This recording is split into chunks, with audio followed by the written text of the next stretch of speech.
There is one word that explains the bloodshed, the genocide, the massacres, the bombing of hospitals and schools in Gaza today: Zionism. Many people will tell you that Zionism could mean different things to different people. Some people will say that Zionism is a liberal ideology. Some will even go as far as to say that Zionism is decolonization. All of that is bullshit. As a Palestinian, I am the direct subject of Zionism. I'm an expert on it, in fact, because it is practiced on my body. Zionism is a political ideology that was born in 19th century Europe that argued that the creation of a Jewish state would be the only solution for European anti-Semitism. I can spend my time here quoting to you the pioneers of Zionism and how they explicitly stated that Zionism is a colonialist ideology, that is a racist, exclusionary ideology. But I'm not going to do this, because Zionism is best defined by its material manifestations: home demolitions, military occupation, it is siege, apartheid, racial discrimination, racial elimination. The facts speak for themselves, the latest being genocide.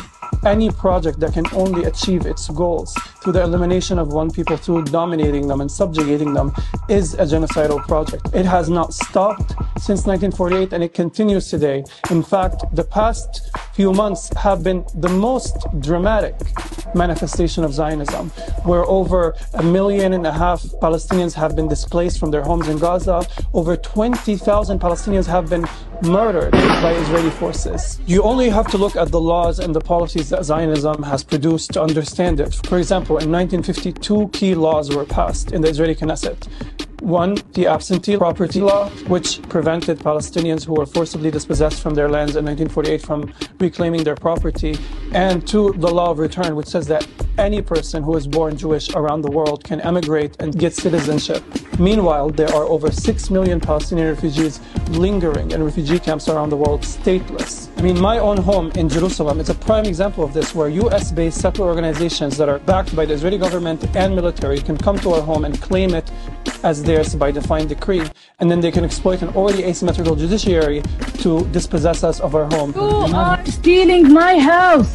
If I don't steal it, someone else is going to steal it. No! This is not just happening to us, it's happening to thousands and thousands of families across Palestine. Today, Israeli leaders hold maps of a greater Israel that not only swallow up what remains of Palestine, but large parts of the Middle East.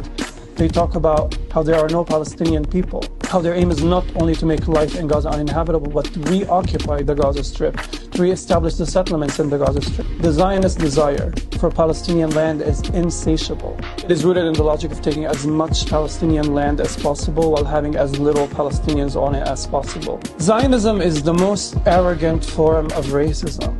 This is one of the only movements across history where soldiers film themselves humiliating people, berating people, stomping on people, giving confessions without remorse about the children that they have killed. This is because they have been awarded impunity. This is an army that has never faced consequences for all of its aggression. Many people in Gaza live just outside of their destroyed villages. I don't think we often contend with what those facts mean. Here is a world encircled by an abundance that it is owed, and they are robbed of food, they're robbed of water, they're robbed of their right to movement. Meanwhile, settlers enjoy all of these things on their lands. And until we reject Zionism, it will continue eating up and swallowing our lands. Israeli state reps work tirelessly to make Zionism synonymous with Judaism. We must reject this completely. They are choosing to put the Star of David on their military uniforms.